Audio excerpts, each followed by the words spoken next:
ഈ പല പ്രോജക്റ്റിൽ ഈ ബ്രാൻഡിങ് വേണമെന്ന് കേന്ദ്രം ഇങ്ങനെ നിർബന്ധിക്കുന്നുണ്ടല്ലോ, അത് നമുക്ക് എത്രത്തോളം സ്വീകാര്യമാണ്? അങ്ങനെ ഒരു ആ ഭാഗം അവർ പറഞ്ഞത് നിങ്ങളൊരു ലോഗോ വെക്കണം, ആ ലോഗോവിന് ഫോട്ടോ കാര്യമൊക്കെ ഉണ്ട് തോന്നുന്നുണ്ട്. അപ്പോൾ ഞങ്ങൾ പറഞ്ഞു അത് ശരിയല്ല.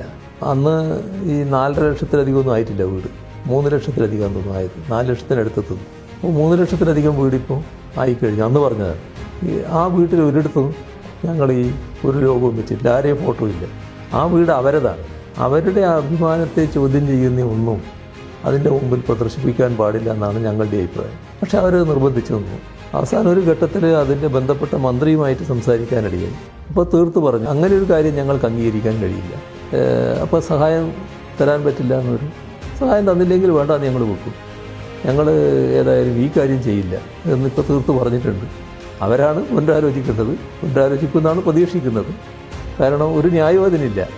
ഇതിൻ്റെ പണം ചെലവിടുന്ന കാര്യം മാത്രമല്ല, ഈ ആളുകളുടെ അഭിമാനത്തെ വ്രണപ്പെടുത്തുന്ന ഒരു ബോർഡ് അതിൻ്റെ മുമ്പിൽ വെച്ച് ഇതാരോ കൊടുത്തൊരു വീടാണ് എന്നൊരു പ്രതീതി ഉണ്ടാക്കാൻ പാടില്ല എന്നുള്ളതാണ് സംസ്ഥാനം കാണുന്നത്.